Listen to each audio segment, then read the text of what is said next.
Hola, ¿qué tal? Sean ustedes bienvenidos a la sesión 7 de la materia de evaluación e interpretación de estados financieros en la licenciatura en Administración y Comercialización. Usted recordará nuestra sesión anterior, dimos por inicio nuestra unidad 3, donde estamos abordando el tema de estado de resultados. Como usted se puede percatar, la secuencia que estamos llevando consigo en estas sesiones nos permiten ir hilvanando cada una de las etapas respectivas de la información financiera, de dónde está emanando la misma y en dónde se está consolidando. En primera instancia vimos el balance general, ahorita estamos adentrados al estado de resultados. Esto obviamente nos va a permitir conocer e irnos familiarizando en dicha información, y lo importante de todo es la parte de la toma de decisiones.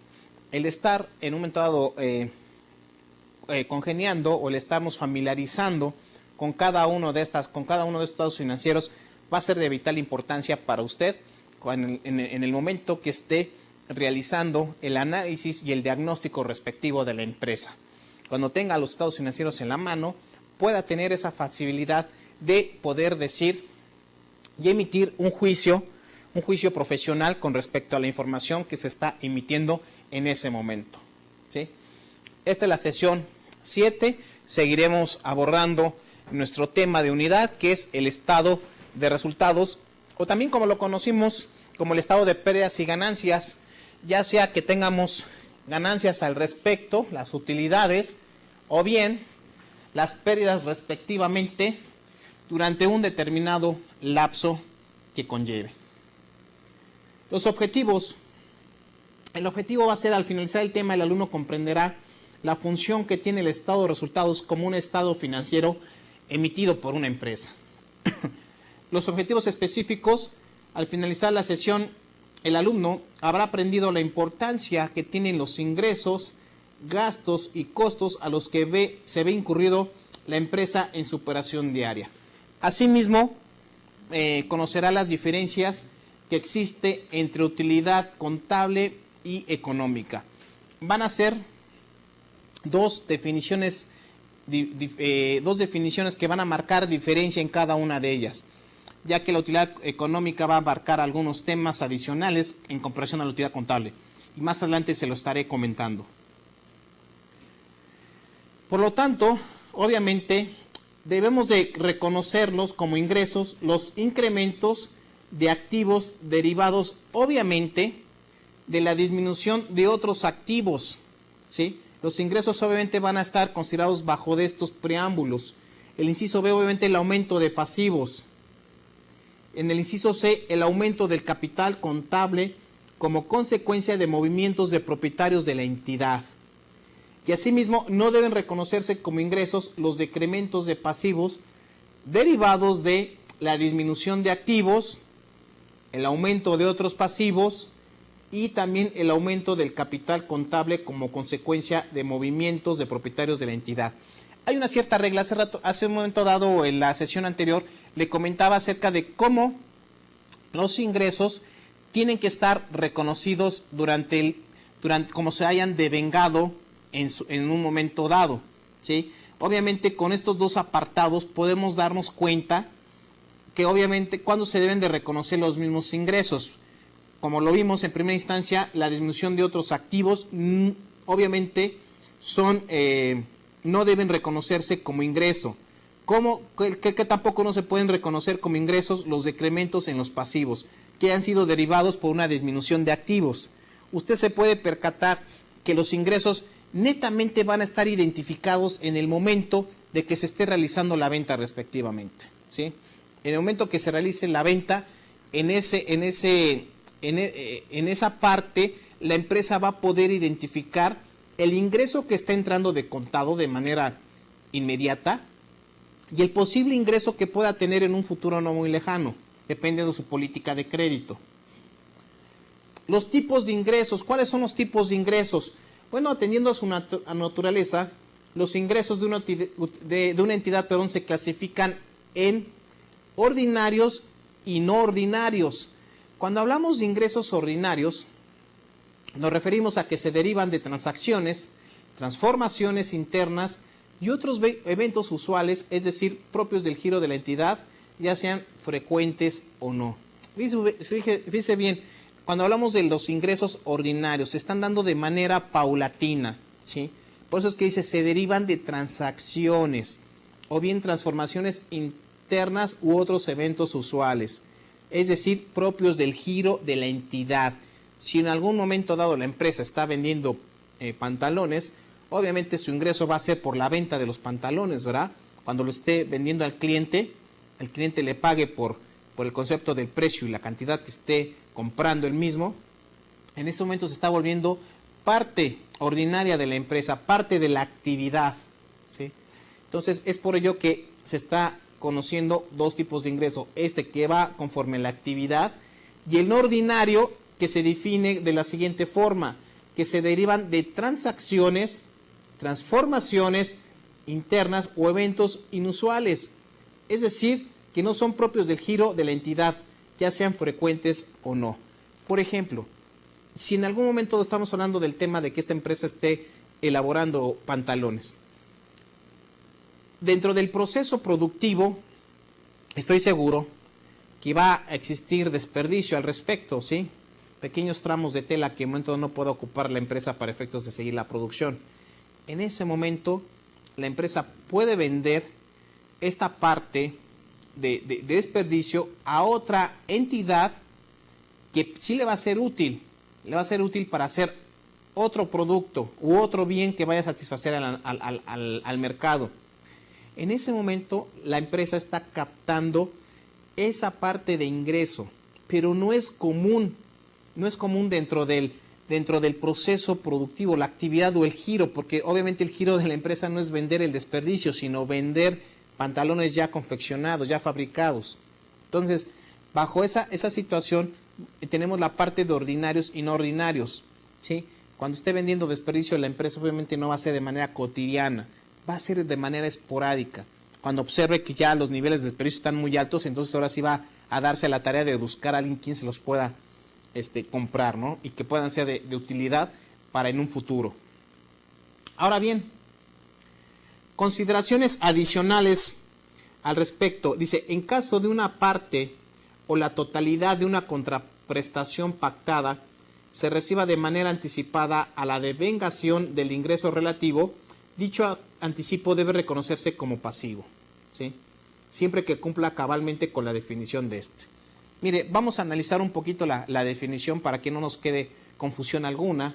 Nos dice, en caso de una parte o la totalidad de una contraprestación pactada que se reciba de manera anticipada a la devengación del ingreso relativo, dicho anticipo debe reconocerse como pasivo, ¿sí? ¿Qué es lo que nos está diciendo? Pues algo muy interesante, ¿no? Vamos a poner que vamos a tener una venta, ¿sí? Vamos a verlo desde ese punto de vista. Vamos a tener una venta y lo que nos están mencionando es que antes de realizar la venta, obviamente nuestro siguiente actor es el cliente, va a existir un anticipo, ¿sí?, que le va a dar a la empresa para efectos de que pueda confeccionar y venderle al cliente. En esa relación, obviamente, está considerándose como una obligación que tenemos nosotros, llámese nosotros, la empresa, ¿verdad? La empresa está contrayendo una obligación. ¿Con quién? Una obligación con el cliente, para que en un determinado tiempo le pueda vender lo que en algún momento le dio un anticipo de dinero para efectos de poder fabricar los productos que conlleve, ¿sí? Tal, obviamente nos lo dice el siguiente párrafo, dice, tal es el caso del reconocimiento como pasivo de un anticipo de clientes. Si la empresa, el cliente mejor dicho, nos está dando un anticipo, pues obviamente nos crea una obligación, ¿verdad? Nos crea una obligación respectivamente con el cliente. Y por ende tenemos que cumplir con esta obligación de manera cabal, porque de lo contrario nos traería problemas al respecto, porque el cliente confió en nosotros para efectos de realizar el pedido respectivamente. De no cumplirlo, tendríamos graves problemas en un momento dado. La otra parte que nos hace mención son los costos y gastos, ¿sí? Dice, el costo y el gasto son decrementos de los activos o incrementos de los pasivos.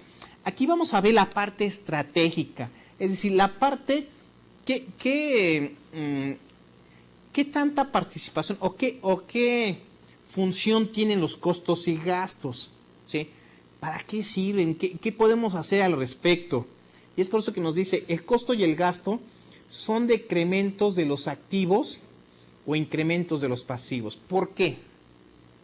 Si en algún momento dado se quiere, en un momento dado, comprar insumos, ¿sí? ¿Qué es lo que vamos a tener consigo? Tenemos que tener una relación con nuestro proveedor. Y si nuestro proveedor nos va a dar crédito, obviamente ya nos creó una obligación, ¿sí? Tenemos la obligación de pagarle, nos creó un pasivo, nos creó la obligación de pagarle en un determinado tiempo, por mencionar un ejemplo, ¿sí? Es por lo que dice, son decrementos de los activos o incrementos de los pasivos, como es el caso que le acabo de ejemplificar, de una entidad durante un periodo contable, con la intención de generar ingresos. ¿Cuál es el objetivo de que el proveedor nos pueda suministrar de esa materia prima? Bueno, el objetivo es que esta materia prima se lleve consigo al proceso de transformación, sea el artículo terminado y por ende pueda venderse al mercado y obviamente al venderse podamos captar el ingreso respectivamente. Dese cuenta usted cómo se va dando de una manera paulatina este ciclo que creo que vale mucho la pena mencionarlo, ¿sí? Aquí vamos a ver al proveedor, ¿sí? La figura del proveedor. Vamos a ver también la figura de la empresa. Y otra figura que es el cliente, ¿sí? Obviamente la relación que exista, si en un momento dado el proveedor nos vende materia prima, es lo que un momento le comentaba, nos crea una obligación con dicho proveedor, una obligación que en un determinado tiempo le tenemos que pagar eso que nos suministró. Ahora bien,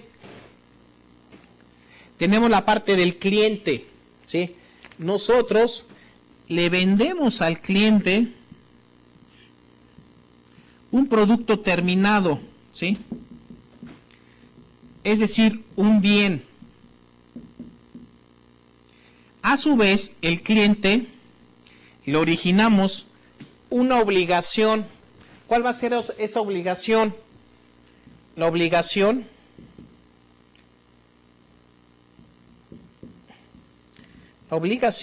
de que nos pague por el bien que ya vendimos, ¿sí? Entonces, dése cuenta usted cómo se va dando la cadena.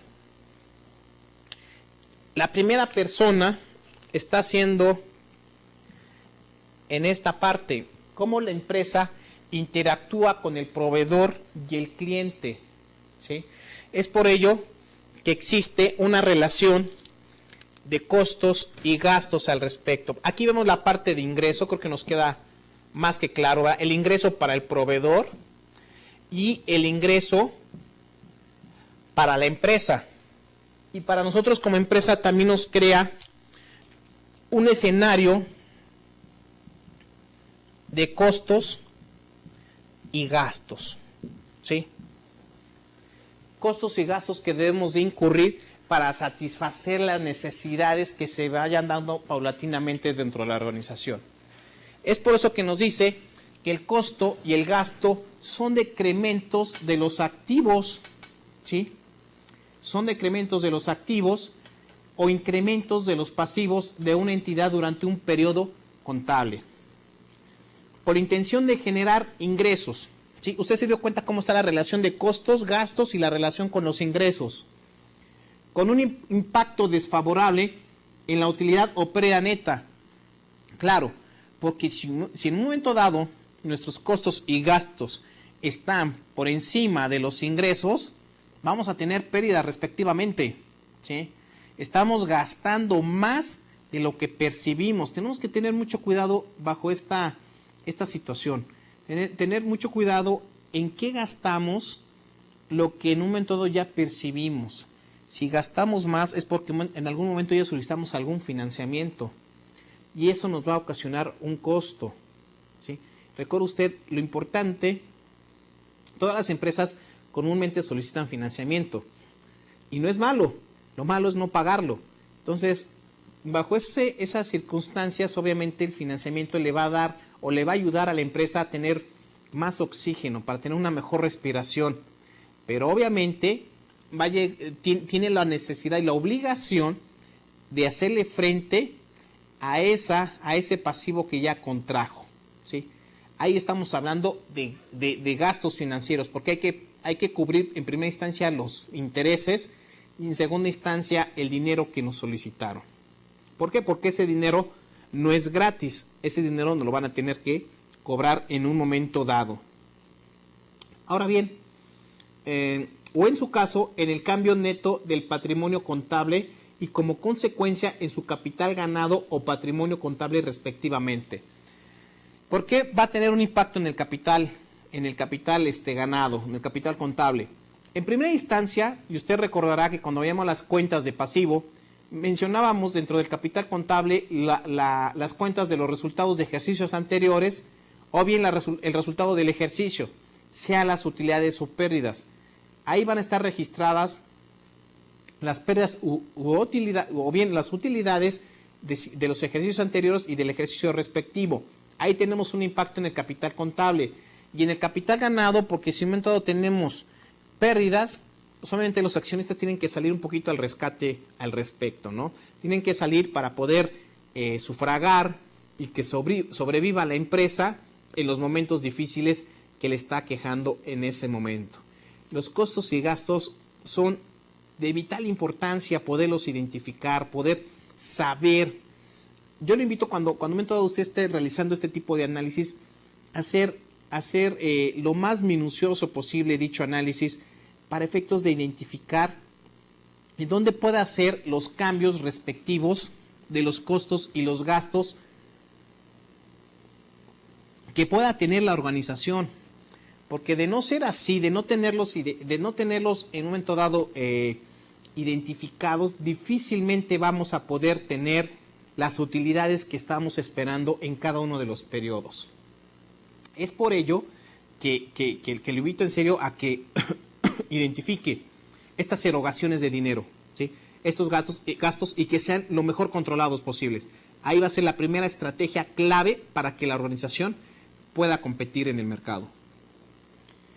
Con respecto al periodo contable, obviamente se refiere a que el costo y el gasto deben reconocerse contablemente en el periodo en el que puedan asociarse con el ingreso relativo. Mire, esto es de comentarse y de vital importancia. Vamos a verlo aquí en el pizarrón y le voy a pedir favor que me acompañe para que lo veamos de una manera ilustrativa y nos quede claro este tema de los ingresos, ¿sí? Usted recordará que en la sesión anterior hablábamos de las ventas, ¿sí? Las ventas van a tener dos formas de poderse considerar. Obviamente son ingresos, ¿sí? Perdón, vamos a ver las dos formas, perdón. Que van a ser de contado y de crédito, ¿sí? Estos, tanto de contado como de crédito, van a representar ingresos, ¿sí? Los dos son ingresos, nomás que con una pequeña gran diferencia, si lo queremos ver desde ese punto de vista. El factor tiempo, ¿sí?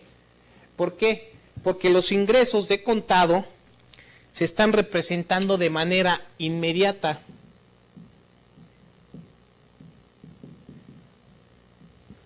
Para la empresa. Es decir, de manera inmediata capta ese ingreso que ya, que en un momento dado ya vendió con antelación.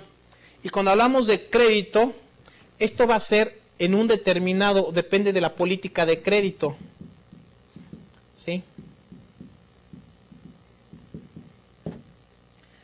Depende de la política de crédito, es como va a poder captar los ingresos respectivamente. Si la empresa está brindando una política de crédito, supongamos, de 30 días, ¿sí? Vamos a ver el siguiente ejemplo para que nos quede claro. Supongamos que una empresa tiene una venta de 100,000 pesos y tiene una política de crédito y tiene políticas de, obviamente sabemos que la de contado va a ser de manera inmediata, pero vamos a ver la política de crédito, va a ser a 30 días, ¿sí? Y va a representar el 50% de la venta total, ¿sí? Cuando la venta total estábamos mencionando que son 100,000 pesos, esto lo definiríamos de la manera muy sencilla. Tendríamos la parte de contado y la parte de crédito, que es el 50% a 30 días. Entonces sabemos, supongamos que este es el mes de enero. Y en el mes de enero, obviamente el contado representa el 50% restante, ¿verdad? Estamos hablando de 50,000 pesos, ¿sí? Y lo de crédito, aquí ya estamos representando los ingresos, ¿eh? Aquí estamos representando los ingresos. En el mes de enero van a ingresar a la empresa realmente 50,000 pesos, porque es la parte de contado. Y en el mes de febrero, ¿sí? Van a representar los 50,000 pesos restantes. 50,000 pesos restantes. Y supongamos que en el ejemplo nos dice que cada mes vende 100,000 pesos, ¿sí? Entonces, se va a ver reflejado 50,000 pesos que compete a los 100,000 pesos que se venden en febrero. Y en marzo, y en el mes de marzo, va a cobrar el 50% restante del crédito que dio en febrero. Y así sucesivamente, para efectos de que cuando la empresa totalice, pueda decir lo siguiente: bueno, en el mes de enero, a pesar que yo tuve ventas de 100,000 pesos, mis ingresos son de 50,000 pesos. En el mes de febrero, efectivamente puedo cobrar los 100,000 pesos porque representó el 50% del mes de enero y el 50% de contado del mes de febrero. Y por último, en el mes de marzo, hablamos del 50% de crédito que se otorgó en febrero y que será cobrado en el mes de marzo.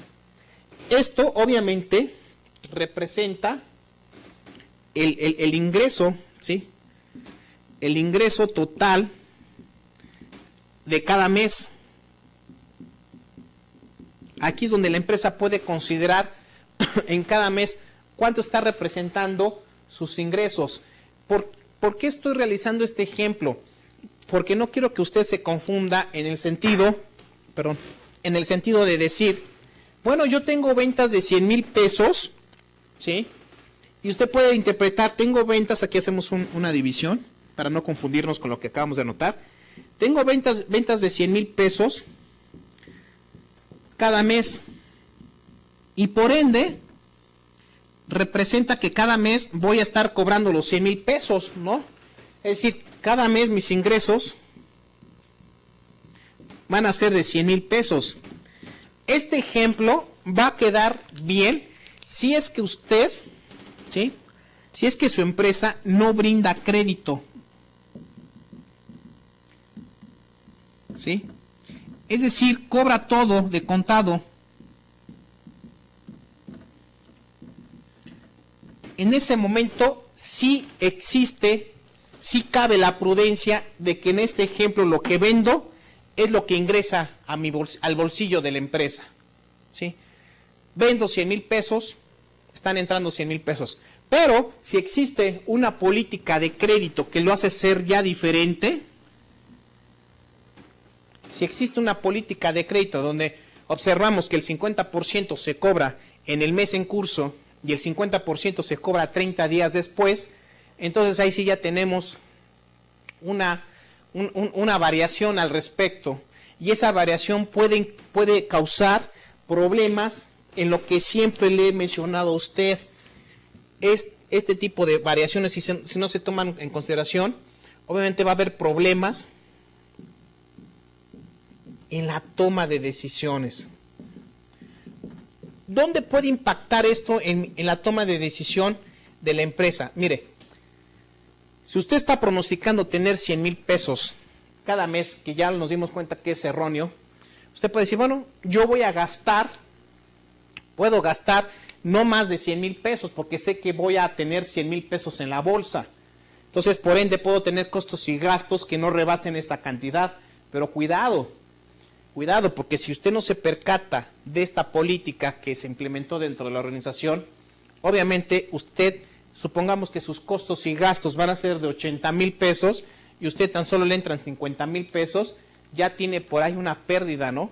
Las famosas pérdidas que hace un momento estuvimos comentando y que también lo recalcamos en la sesión anterior.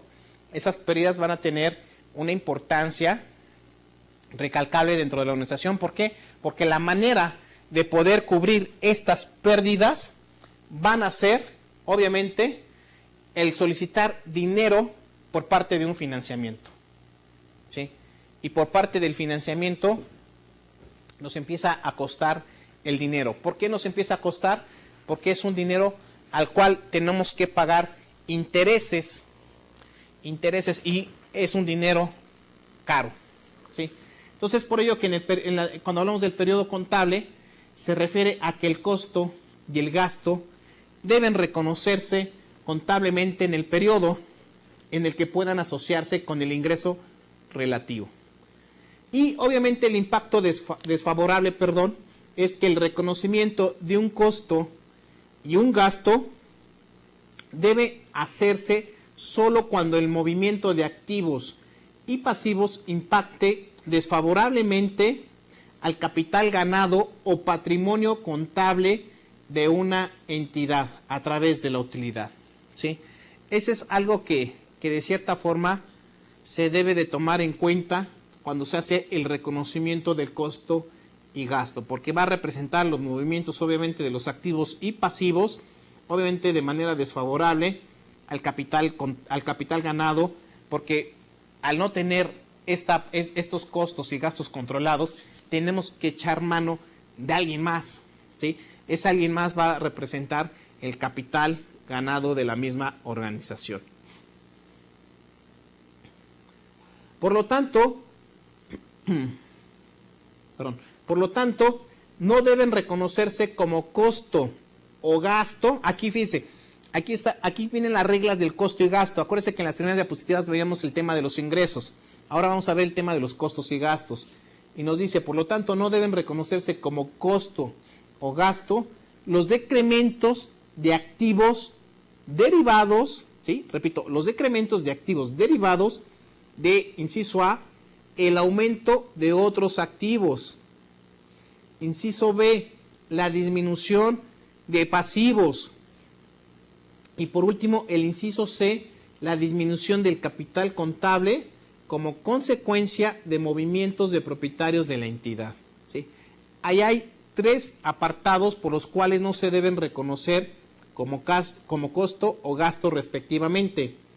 Y asimismo no deben reconocerse como costo o gasto los incrementos. Ahora vamos a ver la parte de incrementos. Por un lado vimos la parte de decrementos, ahora vamos a ver la parte de incrementos de pasivos derivados de, inciso A, el aumento de activos, inciso B, la disminución de otros pasivos, y por último el inciso C, la disminución del capital contable como consecuencia de movimientos de propietarios de la entidad, ¿sí?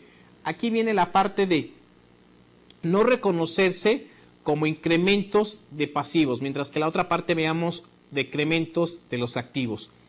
Fíjese usted cómo están estas como que las reglas del juego para poder determinar qué es lo que se debe de considerar en cada una de las etapas, tanto de los ingresos como de los costos y gastos, porque es de vital importancia saber reconocer tanto un ingreso como saber reconocer los costos y gastos. Depende de las estrategias que se vayan dando paulatinamente dentro de la organización. Las consideraciones sobre el costo. Dice, aquí hay algunos puntos que debemos considerar con respecto al costo. Dice, por costo debe entenderse, para fines de estados financieros, el valor de los recursos que se entregan o promete entregar a cambio de un bien o un servicio adquirido por la entidad, con la intención de generar un ingreso. ¿Sí? Recuerde, la parte de costo va a tener la firme intención de generar un ingreso. ¿Cómo lo va a generar? De la siguiente forma. Mire, vamos a verlo aquí en el pintarrón y vamos a recordar un poquito lo que veíamos en la sesión anterior para efectos de darle pauta de profundidad a la gran importancia que tienen los costos dentro de la empresa. Mire, cuando hablábamos de los costos, ¿sí? Hablábamos de algo muy importante. Los costos, ¿en qué sentido? En la materia prima, en la mano de obra y en los gastos indirectos. ¿Sí? Técnicamente, a esto se le conoce como los tres elementos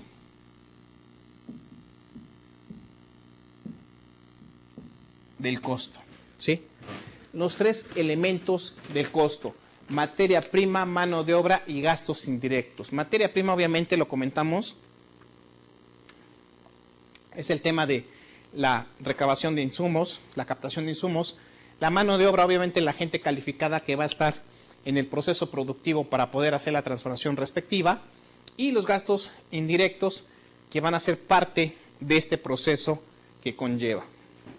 ¿Sí? Obviamente, leyendo la definición y para que lo vayamos aterrizando paulatinamente, dice, por costo debe entenderse, para fines de estados financieros, el valor de los recursos que se entregan o promete entregar a cambio de un bien o un servicio adquirido por la entidad con la intención de generar un ingreso. ¿Sí? Vamos a ver otra vez la figura de la empresa. ¿Sí? Y de la empresa va a tener los tres actores, ¿no? La materia prima, la mano de obra y los gastos indirectos. ¿Cuál va a ser la función de la empresa? Su función va a ser transformar, ¿sí? Transformar estos elementos. Transformar estos elementos que le permita, en un momento dado,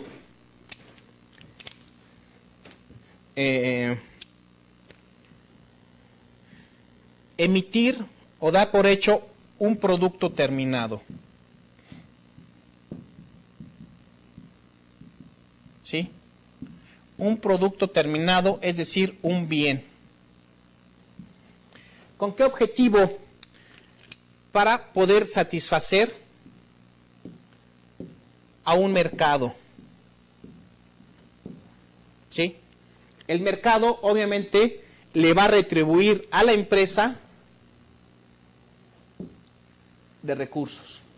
Entonces, en ese momento, la empresa se va a sentir satisfecha porque lo que en algún momento erogó también recursos, esas fueron erogaciones, ¿sí? Aquí ya representaron entradas de dinero. ¿Sí? Lo que en algún momento significó desembolso de dinero por parte de la empresa, por el otro lado está representando los ingresos. Es por eso que el objetivo del costo, ¿sí?, va a ser que esta función se convierta, tenga un nexo con el mercado y se convierta en un ingreso para dicha empresa. Esa va a ser, obviamente, una de las consideraciones de mayor impacto dentro de la organización. Obviamente, cuando los costos tienen un potencial para generar ingresos en el futuro, representan un activo, ¿sí? Eso va a ser algo que considerar. Si los costos tienen un gran potencial, obviamente el objetivo en un futuro es que se convierta en ingreso. Perdón. De no ser así, obviamente tendría problemas respectivamente la organización. Ahora bien, existen costos que no pueden identificarse claramente con un ingreso relativo o que perdieron su potencial generador de ingresos. Estos deben considerarse gastos desde el momento que se devengan. Fíjese bien, aquí analizando las líneas de nueva cuenta, dice, existen costos que no pueden identificarse claramente con un ingreso relativo o que perdieron su potencial generador de ingresos. Estos deben considerarse gastos desde el momento que se devengan, ¿sí? Mi particular punto de vista es que tanto un costo como un ingreso va a ser parte fundamental en la elaboración de un ingreso, pero uno va a ser en mayor medida que el otro. El costo siempre va a llevar la delantera al respecto y obviamente los gastos van a ir perdiendo fuerza paulatinamente, porque desafortunadamente los gastos comúnmente no los vemos reflejados en un ingreso. Van a ser partícipes del ingreso, mas no van a tener una actuación o su grado o su porcentaje de actuación no va a ser tan alto como quisiera que fuera un costo. Ahora vamos a ver los tipos de gastos. Dice, atendiendo a su naturaleza, los gastos que tiene una entidad se clasifican también en ordinarios y no ordinarios. Cuando nos referimos a gastos ordinarios, dice que se derivan de operaciones usuales, es decir, propios del giro de la entidad, ya sean frecuentes o no sean frecuentes, ¿sí? Lo importante, que sean parte de la operación viva de la empresa. En el momento que son parte de esa o de dicha operación, vamos a tener obviamente gastos ordinarios respectivamente, ¿sí?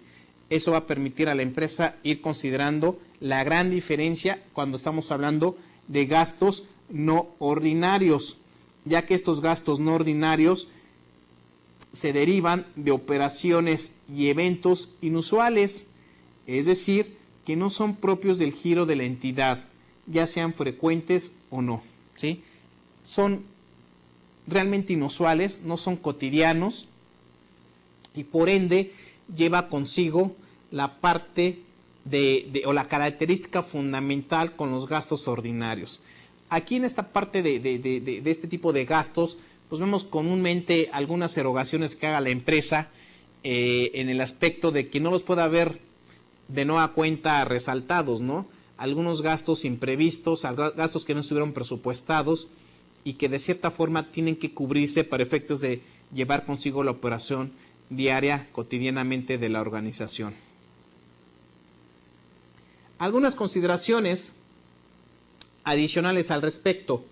Dice, ante un ingreso que se devenga a lo largo de varios periodos contables, el costo o gasto asociado debe reconocerse de manera sistemática y racional en dichos periodos contables. Ejemplos de esto son las depreciaciones y las amortizaciones. Vamos a ver qué significa este tema, de esta consideración que es de vital importancia observarla. Mire, cuando nosotros estamos hablando, vamos aquí a hacer una línea para poder diferenciar el tema que vamos a abordar ahorita en este momento. Cuando nosotros hablamos de un tema como es una depreciación, ¿sí? Cuando estamos hablando de un tema como es depreciación, nosotros contablemente se liga a una parte, a una definición de pérdida de valor, ¿sí? ¿Sí? Pérdida del valor. ¿Pérdida del valor de quién? De los activos fijos, ¿sí? De los activos fijos. Cuando hablamos, obviamente, de activos fijos, nos referimos, y usted recordará cuando veíamos el balance, veamos la parte de edificio, ¿sí? La parte de maquinaria, mobiliario, equipo de cómputo, etcétera, ¿sí? Esto aquí es donde estamos hablando de la parte de activos fijos. Estos activos fijos va a tener una característica que acabamos de mencionar. Se van a depreciar, ¿sí? Se van a depreciar a una tasa de depreciación, ¿sí? Ejemplo, vamos a poner un ejemplo. El edificio, ¿sí? Estas tasas, ¿cómo van a estar consideradas? Bueno, fiscalmente son tasas que vienen dentro de la ley y nos dice que el edificio se va a depreciar un 5% cada año, ¿sí?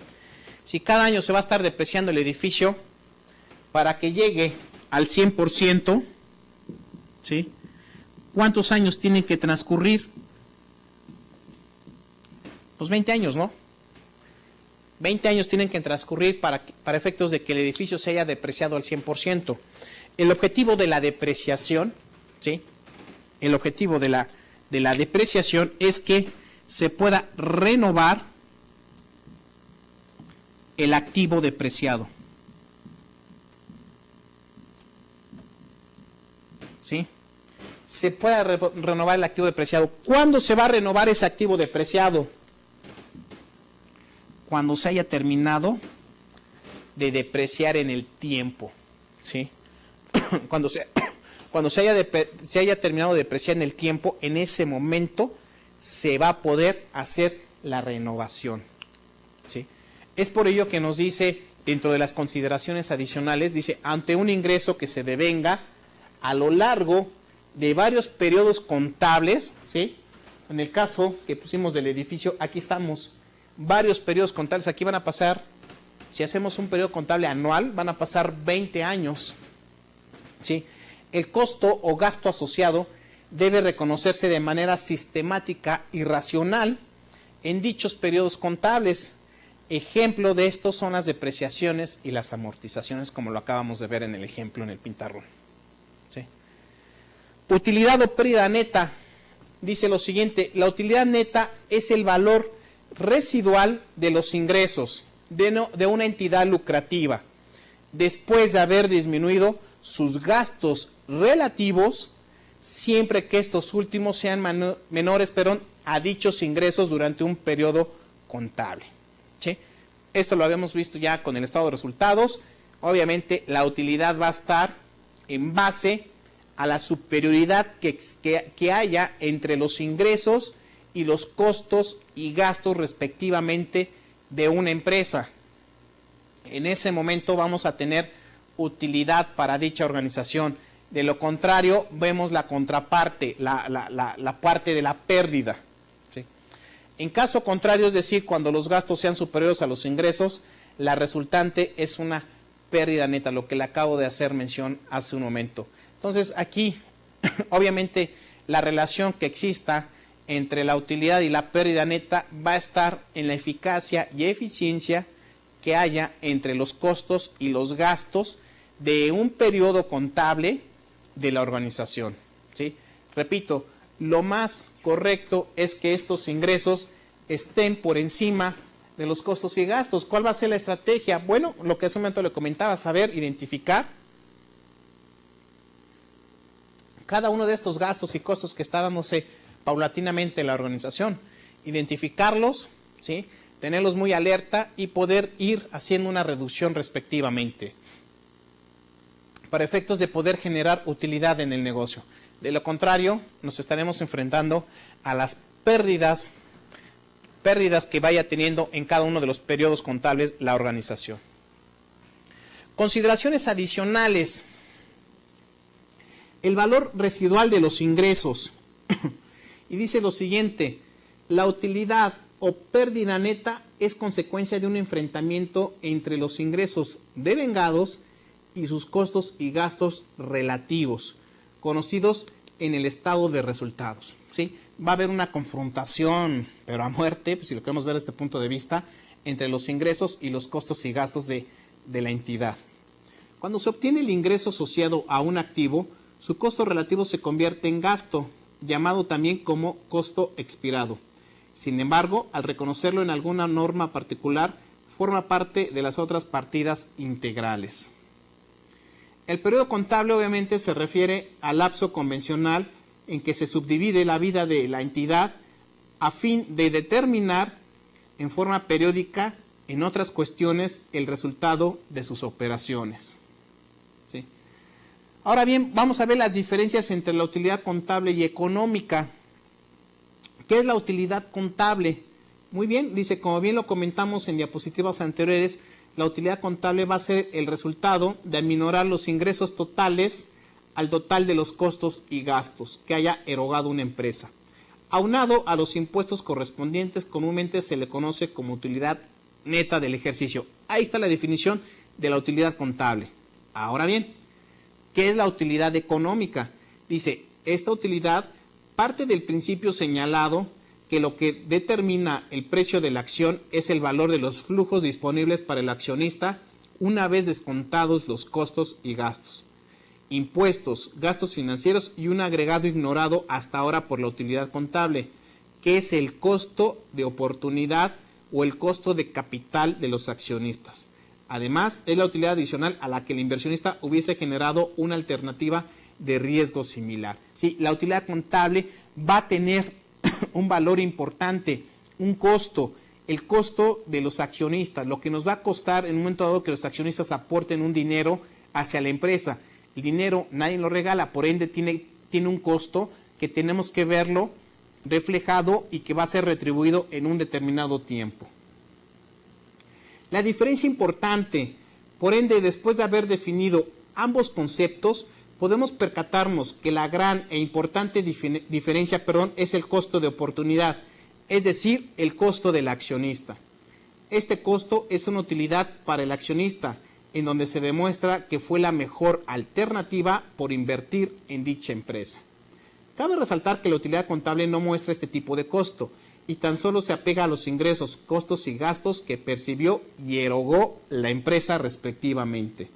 Fíjense bien cómo esta utilidad contable y utilidad económica tiene un ingrediente adicional que lo hace ser de esta parte de diferencia, ¿no? El costo de los accionistas. ¿Qué tanto le cuesta a la empresa el dinero que está teniendo consigo la empresa por parte de los accionistas? Asimismo como la parte del estado de resultados con sus partidas y su integración respectivamente. Muy bien, de mi parte ha sido todo en esta sesión. Yo le agradezco mucho su atención y lo espero ver la próxima. Que esté bien.